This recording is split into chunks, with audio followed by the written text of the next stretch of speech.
Vous est-il déjà arrivé de regarder votre ticket de caisse et de sentir votre estomac se nouer avant même d'avoir mis les sacs dans la voiture? Ce n'est pas de la paranoïa, c'est simplement l'histoire qui se répète. En 1933, au cœur de la Grande Dépression, des familles désespérées faisaient la queue pendant des blocs entiers pour une soupe, tin cup à la main. Presque un siècle plus tard, en 2025, ces files d'attente n'ont pas disparu, elles ont juste changé de forme. Elles se trouvent maintenant dans les rayons de Walmart, Costco ou Kroger. La queue, c'est celle des caisses, et le rationnement, celui que vous subissez à l'intérieur de votre panier. À l'époque, le chômage atteignait 25% et beaucoup n'avaient simplement pas les moyens de se nourrir. Aujourd'hui, le chômage reste inférieur à 5%. Mais à quoi sert un salaire quand un gallon de lait coûte 6 $, une miche de pain 4 $ et une douzaine de 5 $? En 1930, une miche de pain valait 5 cents. Ajusté à l'inflation, cela ne devrait pas dépasser $1 aujourd'hui. Au lieu de cela, nous payons 4 fois plus. La faim n'a pas disparu, elle a juste revêtu un masque moderne. Ce n'est pas seulement de l'inflation, c'est l'effondrement silencieux du pouvoir d'achat. L'Amérique n'est pas au bord de l'histoire. Elle y est déjà.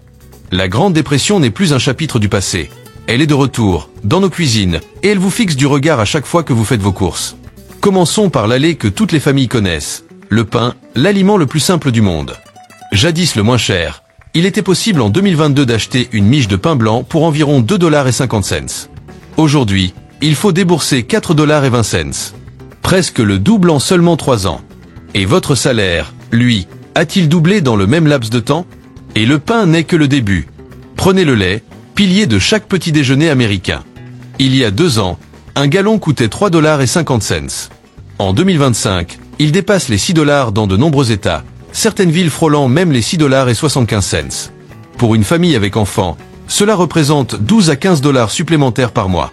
Ça ne semble pas catastrophique, jusqu'à ce qu'on réalise que tous les produits du panier suivent la même courbe. Et les protéines, les œufs, autrefois symbole de nutrition abordable, racontent une histoire brutale. En 2022, une douzaine coûtait $1,50. Aujourd'hui, 4,60 $ est monnaie courante, soit plus de 2 cents % d'augmentation. Les familles qui achètent plusieurs boîtes par semaine doivent désormais rationner, un mot qu'on croyait relégué au livre d'histoire. Dans le rayon viande, le cauchemar s'intensifie. Le blanc de poulet, incontournable des dîners d'Américains, est passé de $2,99 la livre à $5,50, presque le double. Le bœuf haché dépasse les 7 $ dans beaucoup de supermarchés. Quand les protéines les moins chères deviennent des produits de luxe, que deviennent les régimes des classes populaires? La réponse est simple, ils s'effondrent. Les familles se tournent vers les aliments transformés, des calories bon marché, au détriment de leur santé à long terme. Même les petits plaisirs ne sont plus à l'abri. Le café, le carburant du matin pour 150 millions d'Américains, est passé de 5 $ la livre à 8 $, les blancs premium franchissant les 10 $. Imaginez commencer chaque journée en vous rappelant que même votre café fait partie de la crise. Ce n'est pas qu'une question de chiffres, c'est une question de dignité. Faire les courses, autrefois une routine, est devenu un test de survie hebdomadaire. Des parents reposent des articles à la caisse, des seniors sur revenus fixes réduisent leurs achats de fruits et légumes, des étudiants sautent des repas. Ce qui paraissait ordinaire est devenu un combat pour survivre. Si vous pensez qu'acheter malin vous sauvera, détrompez-vous. Même les géants du discount, ces enseignes de confiance pour étirer chaque dollar, sont désormais concernés.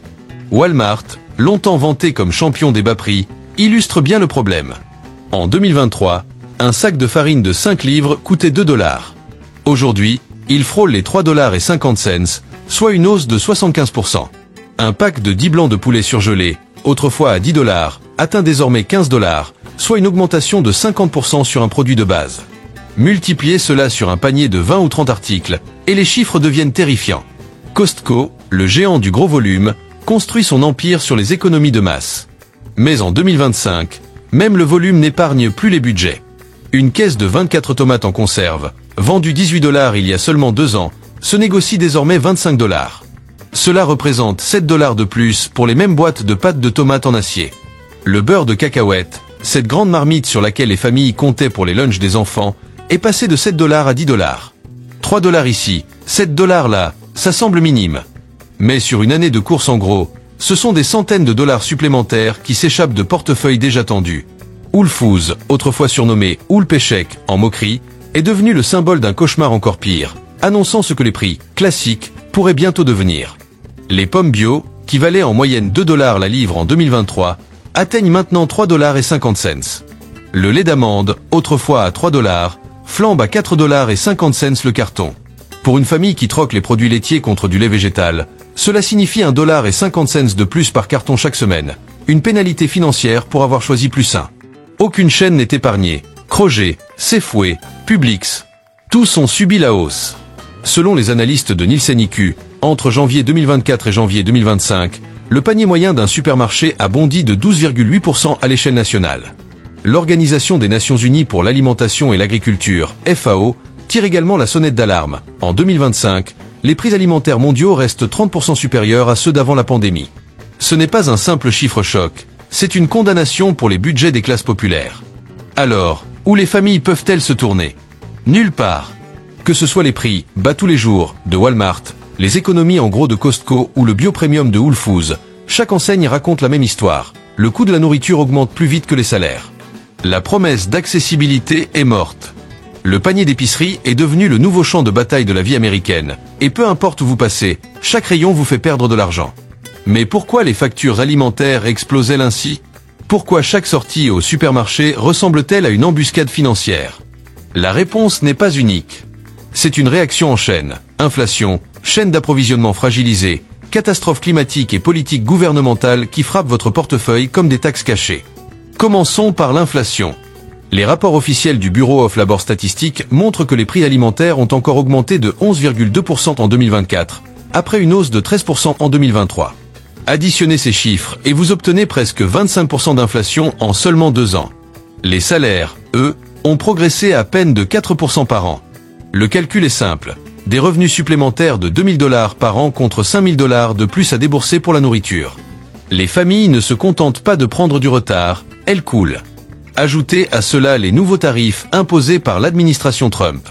Début 2025, de larges taxes sur les importations en provenance de Chine, du Mexique et d'Europe, censées protéger les travailleurs américains, se sont transformées en véritables taxes alimentaires à la caisse. Le riz importé a bondi de 20% du jour au lendemain, le thon en boîte de 25% et les fromages importés de près de 30%.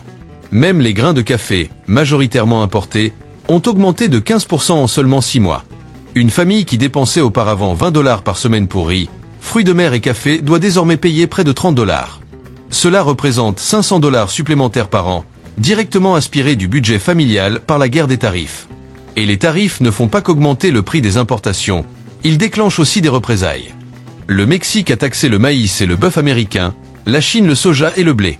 Résultat, les agriculteurs locaux sont étranglés, contraints de payer plus pour engrais et alimentation animale, tandis que les consommateurs paient plus pour le produit final.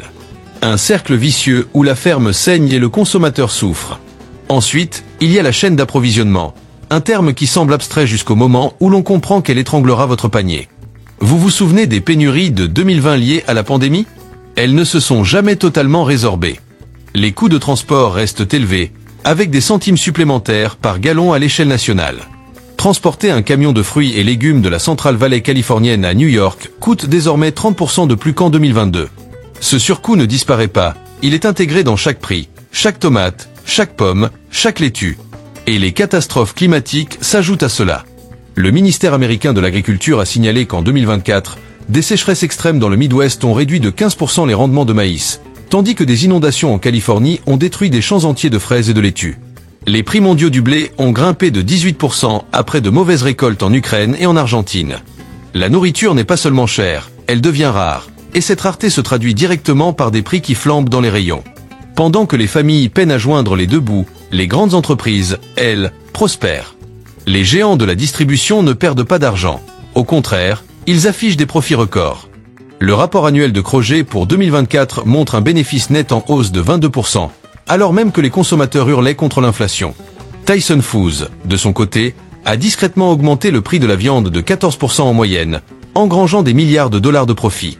Une étude de la Harvard Business Review a même inventé un terme pour ce phénomène, la greedflation, ou inflation par cupidité. C'est-à-dire augmenter les prix bien au-delà des coûts réels simplement parce que des consommateurs désespérés n'ont d'autre choix que de payer. Regroupez toutes ces forces, et le tableau devient glaçant. L'inflation grignote les salaires, les taxes sur les importations frappent comme des impôts cachés, les catastrophes climatiques réduisent l'offre, et les entreprises gonflent leurs marges. Au milieu de tout ça, Les familles voient leur panier de courses se transformer en monstres. L'allée des supermarchés n'est plus un simple lieu de commerce. C'est une cocotte minute où se croisent politique mondiale, cupidité des entreprises et catastrophes naturelles. Chaque bip à la caisse n'est pas qu'une transaction. C'est un rappel brutal que le coût de la vie aux États-Unis s'emballe sans issue en vue. Mais que se passe-t-il quand le prix de la survie augmente plus vite que les salaires? La réponse se lit dans les cuisines de tout le pays. Des familles sautent des repas. Des parents mangent moins pour que leurs enfants aient assez. Des seniors doivent choisir entre courses et médicaments. Les chiffres confirment ce désastre. Le rapport Feeding America de 2025 révèle qu'un foyer américain sur 4 a sauté au moins un repas par semaine faute de moyens. En 2019, c'était seulement 1 sur 10. En 6 ans, ce chiffre a donc plus que doublé. Selon la dernière enquête sur la sécurité alimentaire du USDA, 17 millions de foyers américains vivent désormais dans l'insécurité alimentaire, ne sachant pas si leur prochain repas sera abordable. Cela représente près de 50 millions de personnes, plus que la population de Californie, vivant au bord de la faim, dans le pays le plus riche de la planète. Et le problème ne se limite pas à la quantité, il concerne aussi la qualité. Quand le lait vaut 6 $, les œufs 5 $ et le poulet 6 $ la livre, les familles ne cessent pas de manger, elles déclinent. Les fruits et légumes frais ainsi que les protéines maigres sont remplacés par des aliments transformés, nouilles instantanées, pâtes en conserve, menus à bas prix de fast-food. Une étude récente de Harvard en santé publique révèle que 68% des familles à faible revenu ont réduit leur consommation de fruits et légumes frais en 2024, préférant des alternatives moins nutritives mais moins coûteuses. Le résultat était prévisible, hausse de l'obésité, du diabète et des maladies cardiaques dans des communautés déjà fragiles. Et il y a aussi le coût psychologique. L'American Psychological Association a constaté une augmentation de 34% des diagnostics d'anxiété et de dépression entre 2022 et 2025, directement liée au stress financier provoqué par la nourriture. Imaginez cette pression au quotidien. Une mère reposant des pommes à la caisse parce qu'elle dépasse son budget, un père travaillant 2 emplois sans pouvoir remplir le frigo pour la semaine, un enfant remarquant que le réfrigérateur est toujours à moitié vide. Ces histoires ne sont pas isolées, elles dessinent un schéma national de désespoir silencieux. Les banques alimentaires, jadis ultime recours, sont désormais dépassées. En 2025, le réseau Feeding America a distribué plus de 6 milliards de repas, un record historique. Certains centres voient des files d'attente entourer des blocs entiers de la ville, la demande ayant augmenté de 40% par rapport à 2021. Ce qui ressemble à une file pour le pain moderne n'est pas une métaphore, c'est un écho numérique de la Grande Dépression, mais avec des voitures attendant dans des allées de dons plutôt que des hommes avec des gobelets en étain. Et derrière tout cela, il y a la dette.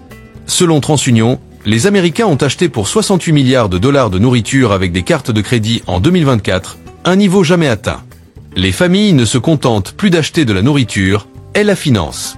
Avec des taux d'intérêt dépassant les 20%, une facture de 200 $ peut devenir 250 $ si elle n'est pas réglée immédiatement. C'est un cercle vicieux. Acheter maintenant, devoir plus tard, et s'enfoncer un peu plus chaque semaine. Ironie cruelle, les États-Unis gaspillent chaque année 30 à 40% de leur production alimentaire, selon le USDA.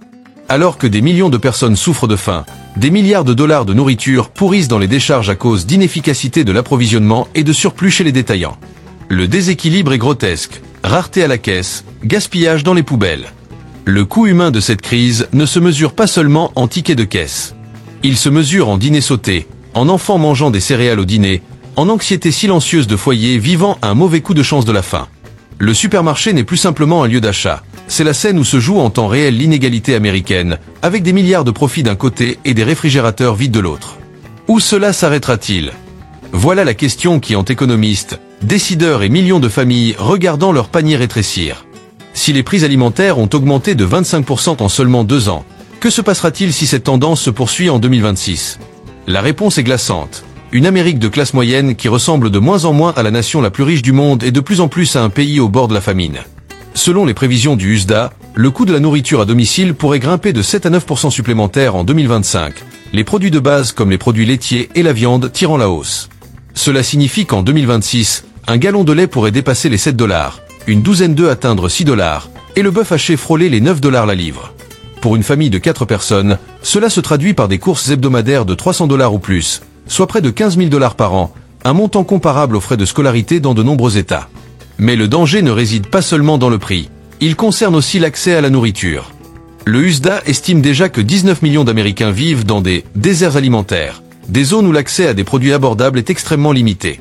Les analystes préviennent que ce chiffre pourrait dépasser les 25 millions d'ici 2026, alors que l'inflation pousse les supermarchés des quartiers pauvres et des zones rurales à fermer leurs portes. Quand un magasin ferme, les habitants se retrouvent à dépendre de petites épiceries hors de prix ou de chaînes de fast-food, enfermant des communautés entières dans des régimes coûteux et malsains. La dette est une autre bombe à retardement. En 2024, les Américains ont mis 68 milliards de dollars de courses sur carte de crédit. Si les taux d'intérêt restent supérieurs à 20%, ce chiffre pourrait dépasser les 80 milliards d'ici fin 2025, créant une génération de foyers qui financent leur nourriture comme ils financeraient une voiture. Imaginez la scène. Des courses achetées en janvier, encore remboursées en juillet avec 25% d'intérêt en plus. Ce n'est pas seulement insoutenable, c'est catastrophique. Et les tarifs douaniers aggravent encore la situation. Les analystes de Moody's préviennent que si le plan tarifaire de Trump pour 2025 se poursuit en 2026, l'inflation alimentaire pourrait grimper de 12 à 15% supplémentaires. Imaginez un scénario où ces tarifs ajoutent 800 $ par an à la facture moyenne d'une famille, en plus des 5000 $ déjà générés par l'inflation. C'est une taxe cachée sur la nourriture plus lourde que la facture totale des services publics de nombreux ménages.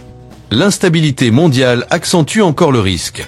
Les climatologues préviennent que la poursuite des sécheresses dans le Midwest et des inondations en Californie pourrait réduire de 10 à 20% les récoltes de maïs, de blé et de laitue en 2026. La FAO prévoit que les prix mondiaux du blé pourraient encore augmenter de 15% si les conflits en Ukraine et au Moyen-Orient persistent. Les États-Unis ne vivent pas dans une bulle. Lorsque les prix alimentaires mondiaux grimpent, les consommateurs américains saignent à la caisse. La vraie crainte, la faim qui s'étend jusqu'aux banlieues. L'insécurité alimentaire était longtemps associée aux quartiers pauvres des villes et aux zones rurales. Mais en 2025, Pew Research révèle que 41% des foyers suburbains réduisent leurs courses à cause des coûts. D'ici 2026, la faim ne sera plus isolée à certains quartiers négligés. Elle apparaîtra dans les lotissements, dans des foyers à 2 revenus qui n'arrivent tout simplement plus à suivre. Et que devient une société qui ne peut pas se nourrir ? L'histoire nous éclaire. Troubles sociaux dans les années 1930, émeutes alimentaires dans les années 1970. Les analystes de Brookings préviennent que si l'inflation alimentaire persiste, des troubles civils généralisés ne peuvent être écartés. Déjà, les sondages montrent que 68% des Américains accusent les politiques gouvernementales de la hausse des coûts, tandis que 52% estiment que les entreprises pratiquent des prix abusifs. La colère monte, et la faim a toujours été le carburant des protestations. C'est l'Amérique dans laquelle nous avançons sans le réaliser. Un pays où faire ses courses devient un luxe, où les fils pour le pain reviennent sous forme digitale, où des millions de personnes vivent à un frigo vide de la désespérance. La Grande Dépression n'est pas seulement un chapitre d'histoire. C'est un avertissement. Et en 2025, cet avertissement clignote en rouge.